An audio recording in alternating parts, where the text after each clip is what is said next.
Hey friends, good evening. My name is Dr. Heather Cardin and welcome to Ask Dr. Heather. Here at Ask Dr. Heather, you will find a place where you can actually ask common questions that you may have about health concerns, fitness, wellness, maybe popular trends that are going on that maybe you have a question make you go, I wonder if that's really true, or I heard my friends talking about this, I wonder if that's true. So I had the amazing opportunity to actually attend the Healthy Living Expo here in Kansas City over the weekend. So sorry I've been a little MIA. Met a lot of amazing people, got a plethora of questions that we can absolutely chat about, but I'm going to start with plant-based diet. Had a lot of questions about plant-based diet, a lot of questions about ketones, low carb, plant-based, possible, not possible. I've had these questions in the past, so it's not a new topic, but we all know that plant-based products, plant-based topic, books, recipe books, cooking shows are all popping up everywhere. So as you're joining, let me know where you're joining from. Let me know how long you've been following Ask Dr. Heather. You can always invite more friends over. You can always share this page. If you have a question, drop it down below. I do apologize for being a little MIA, just trying to get caught up after having an amazing expo here in Kansas City. I'm coming to you live from Kansas City. I've been practicing for 25 years alongside my husband at Cardin Center for Wellness as a functional medicine physician. But tonight we're going to talk about plant-based diet. So as a keto doc, I got this question. People say, well, you're keto. You must not do plant-based. You must not endorse plant-based. You must not like plant-based. Well, if you've been following me here at Ask Dr. Heather, you know I love to endorse plant fats because the original ketogenic diet was not all about processed foods. It wasn't about artificial flavorings, artificially colorings. And so we talk all the time about people trying to do low carb tortilla, low carb processed food, keto foods that have a lot of processed stuff in it. So let's just start. If you're following a plant-based diet or a keto, low carb, paleo, Mediterranean, let me know what lifestyle you're following. I'd love to know what you're currently doing, because let's just define what a plant-based diet or lifestyle is. So a plant-based diet or lifestyle is one simply a person consumes plant-based product, no animal products. They consume no artificial flavorings, no artificial colorings, no artificial additives. So what does that leave? It leaves, thank you, Anne.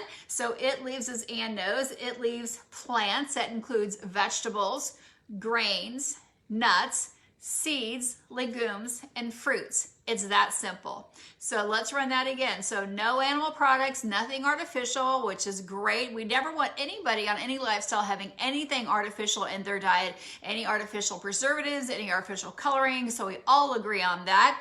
But again, plant-based is going to be vegetable, grains, nuts, fruits, legumes, and then again, nuts and seeds. So what difference between a plant-based diet and something that's more keto or low carb is honestly the amount of grains, because we know that there are no, but the grains, again, when you go to plant-based can also be it's very important of what grains that you choose. I've had patients before who want to be in ketosis, want to be on ketones. Yes, ketones are natural to your body. Your body naturally produces ketones. So that is natural to your body. Your body has two fuel sources, glucose or ketones. So when you're breaking down fruits and vegetables, even if they're organic fruits, organic vegetables, grains, you're going to get glucose. You're breaking down healthy fats from nuts or seeds or oils, which oils are also included on the plant-based diet, you're going to get ketones. So yes, you can get in ketosis on a plant-based diet. You can be on a keto low carb diet while consuming a plant-based diet. It all determines on how many grains you're consuming and how many fruits you're consuming, because you can also have fruits on a keto low carb diet. So when we talk about the type of grains, if you're going to consume a grain that's higher in protein like quinoa or amaranth versus doing rice or corn, that'll make a big difference if you can get in ketosis or not. Also makes a difference if it's potentially maybe corn is an allergy for you. We know high fructose corn syrup, again, we look at that, we want to keep it as clean as possible. That wouldn't be something found on a plant-based diet, but following it where you're eating asparagus and broccoli and you're having maybe some peas, you're having sunflower seeds, pumpkin seeds, hemp, and chia, you're going to find all those on a low carb, all those on a Mediterranean, all those on a ketogenic diet. Those are all naturally, like Dorothy is saying, those are all naturally found in there. So again, when you're working with lifestyles, you'll want to make sure that you're actually checking with your healthcare provider before you actually before you switch anywhere. So I'll get to those questions here in just a minute, Dorothy. I see So when you're producing them, so I'll get there in just a question. So yes, if you're a plant-based lifestyle, yes, you can get into ketosis. Again, just it depends on your metabolism, depends if you're going heavier on the fruits, lighter on the fruits. If you're picking fruits like avocados are fruit, tomatoes are fruit, lemon and limes are fruit, or if you're going all into the berries, super heavy on the berries, 2-3 cups a day, or into the apples or pitted seeds. It just depends on, again, what macros and ratios that you choose. But if you're staying more towards the nuts and seeds or heavier on the legumes, again, some of those that I have found people doing a plant-based diet to do healthier gut, which again is so much better than the standard American diet, healthier than diving in, driving through.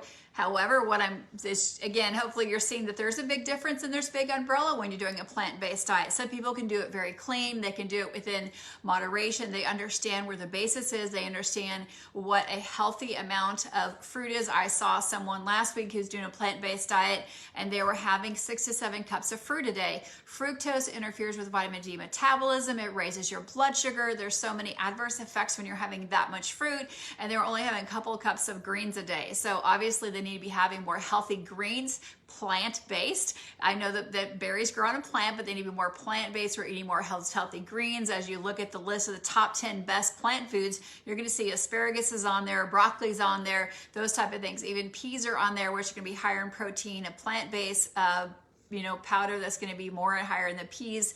I've got tons of lists in front of me. I should probably stop looking at the list. But again, on a keto diet, I would rather people be doing some more plant fats like the hemp and the chia and the pumpkin rather than doing dairy. As you know, I'm always pushing people towards the plant fat, so it's more of an autoimmune paleo diet. But I do believe that people do need to have some amino acids, some animal protein. I'm not going to get there. We're going to stay on our plant-based topic here. So if you are doing plant-based, just make sure you're being mindful that you're not over consuming it. But in the past, I've had patients, again, who want to be on plant-based, vegan, vegetarian, but cannot get into ketosis because it's simply hard to meet their protein nutritional requirements, because once they get there, either there's too many nuts, which is driving up the carbohydrate load too high, or with their plants or their legumes is driving up their carbohydrate load too high, they can't get into ketosis.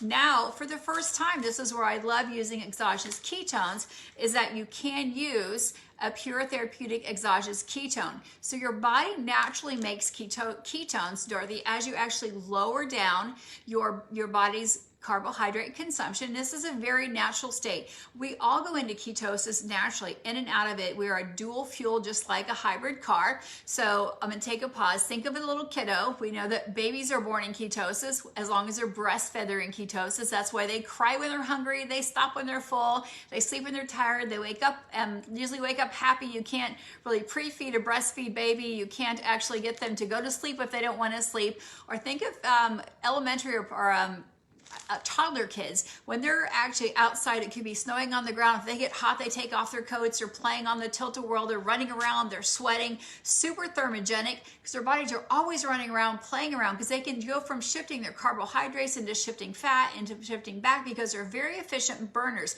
The same thing for triathletes, or the same thing for any type of athlete who's an endurance athlete. They're in ketosis all the time. It's a natural state for our body to be in. It's a protective state. Our ancestors were that way. When they would go days without eating, then maybe they would actually get some source of food, whether it was nuts or berries or an animal source, then they would feed on that. Their body would actually then go, after they burned through that energy they consumed from whatever food source it was, whether it was plant-based or animal-based, then when they didn't have food available in the next 48 to 72 hours, maybe 96 hours, their body went back into actually using their stored fat. It's a natural thing your liver does. Your liver taps into your stored fat, breaks it down, and makes ketones. We have 3 different types of ketones: acetoacetate, acetone, and beta-hydroxybutyrate.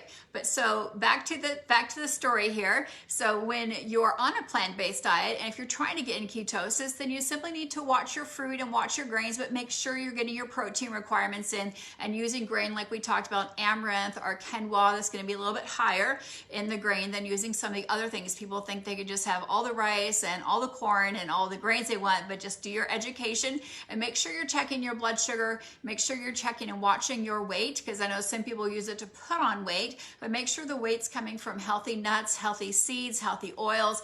And that's also a reason that people can get into ketosis on a plant-based diet, because they are consuming more healthy nuts and seeds. That does not raise your insulin, does not raise your glucose level, as long as you're keeping those healthy fats, hemp, chia, all those up nice and high. So hopefully that helps answer that question. But there's times when your body is metabolically just can't get there, metabolically stuck. There's inflammation going on, your body has been unhealthy, it's been out of balance, and there would be hard for your body to actually shift in and out. But you want the benefits of ketosis for cognition. Maybe there's a family history of Alzheimer's or dementia, or I saw someone mention the C word. We also know that that ketones help with digestion, help your body heal from things like leaky gut. You want to do intermittent fasting and still get your macronutrients in. That's when you can use exogenous ketones. And when you look at exogenous ketones, I should have grabbed one from a box and I did not. You're going to see that they are kosher certified, gluten-free, dairy-free, and vegan certified. So that's a great thing that puts them for someone who's unable to reach ketosis or get the benefits of ketosis, even if you don't want to be in ketosis, and be on a plant-based diet and still consume that lifestyle, but get the benefits of ketones, which is more oxygen to your brain and to the rest of your body. Protect your lean muscle mass no matter what age you're at. You're going to protect even as you work out. As we work out, you're tearing down your lean muscle mass, but you want to protect it and rebuild that. You want to increase your protein synthesis. Yes, even on a plant-based diet, you want to increase your protein synthesis because we lose protein as we age. You also want to increase thermogenesis, which is keeping your metabolism nice and high as we start to age. Also helps you sleep better and calm down your nervous system.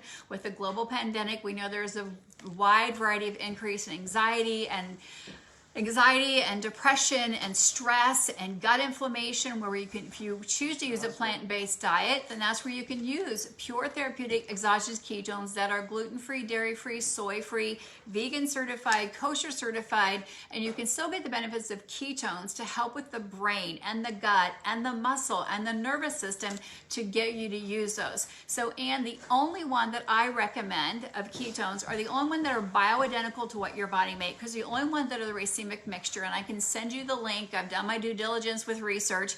I use Pruvit's exogenous ketones, the only one in the world that is the right isomer that is bioidentical to what your body makes. And again, it's the cleanest, purest one around. It's the one that I've been using with myself, my family, and my clinic since 2015. And I can send you a link for you to look further at that and give you some more research so you can dig into that a little bit deeper. So hopefully that helps some people out there. They also do have a Keto Pro that does have a pumpkin-based protein source.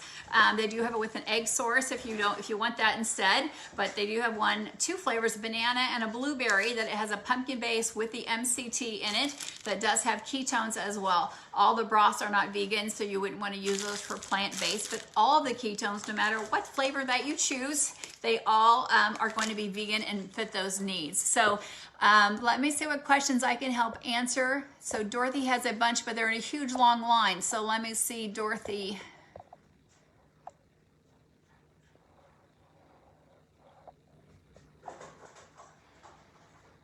So Dorothy says, I had a keto oncologist that didn't think a plant-based was a great idea. So Dorothy, what I want to do is I don't want to debate whether a plant-based diet is a good idea or a bad idea for someone, because I do think we do need the amino acids from plant or from animal proteins. So I don't want to get into a big debate. I wanted to address the questions I had many over the weekend because plant-based is becoming so popular. We do have 20 some essential amino acids. Some of those we need to have essential means necessary for life. They have to come from animal sources. So I'm not going to say that we all must have those, but we do need their essential for life, just like there's no essential carbohydrates, so we could live our whole life without a berry. But I also wanted to help educate people who choose to do a plant-based diet that they need to be mindful of picking the proper grains, of picking the proper fruits. And I make sure that fructose can be dangerous. You can Google fructose and vitamin D. And we know vitamin D is one of the biggest predictor of COVID. Predictor meaning your level needs to be between 80 and 100. And if you're having fructose and vitamin D, whether it's from the sunshine you're sitting outside or sitting in your car or taking a supplement, fructose will actually inhibit the metabolism in your liver of vitamin D, and you won't get the benefits from it. So I'm sure your oncologist did their research depending on what type of cancer it was, whether it's colon or whether it's breast. The reason they probably said that is because all carbohydrates stimulate an enzyme called aromatase. Aromatase is an estrogenic enzyme, which also increases fat and glucose. So if a lot of people, maybe you've heard of the drug tamoxifen. It's a very common drug that many women take after having breast cancer. Tamoxifen is a aromatase inhibitor. So put those together, carbohydrates, which is a fruit, could be a sweet potato, could be a grain.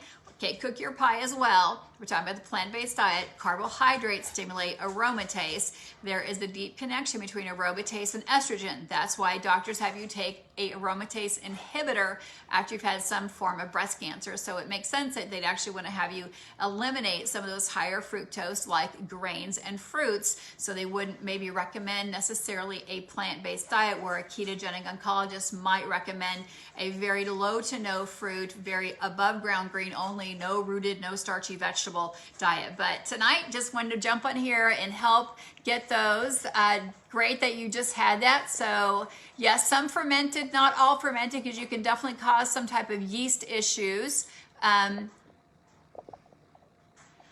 thanks for sharing what type of lifestyle you choose. It helps me know, and keep your questions coming, because that's really how we base this. I'm probably going to talk a little bit more about thyroid tomorrow and hair loss if I can get a chance to pop on here, but just wanted to hop on here and help address that. Again, if you want to link to more about the ketones that I talked about tonight, I was also going to just chat a minute about the importance of electrolytes on any lifestyle that you choose. Electrolytes are essential for survival. Electrolytes, when combined with water, are electricity in your body. Just think about your heart, your kidneys, your eyes, how they blink, how we get the connection, communication from our brain to the rest of our body. All those are done on electricity. Our body is so magnetic and so electrical that it runs on electricity, and we get that from greens. So we get that from the foods that we eat, and it's almost impossible to have 11 to 15 servings of greens a day. So it's almost impossible to have a 100% organic diet and live in a clean, pure environment. So those electrolytes are depleted many times throughout the day and throughout the week, and throughout the night, even while you're sleeping, because your body's exposed to toxins in your bed, and maybe your dryer sheets that you dried your bed in, or things that are in your mattresses, or things that are floating in the air. So our electrolytes get depleted all the time, or from foods that you're eating, or things that could be, just attacking through the normal day-to-day operation of just toxins to your DNA. So electrolytes are super important in any lifestyle at all, and these are also, again, safe for plant-based. There's no animal sources. There's no animal sources in there. There's nothing artificial flavoring, artificial coloring. So thanks again for joining me, guys. This is Dr. Heather coming to you live from Kansas City. Yes, you can have the 143 before bed. So thanks again for joining me. You guys have an amazing evening, and I look forward to seeing you guys later. And don't forget to hit that share button. Have a great night. Bye-bye.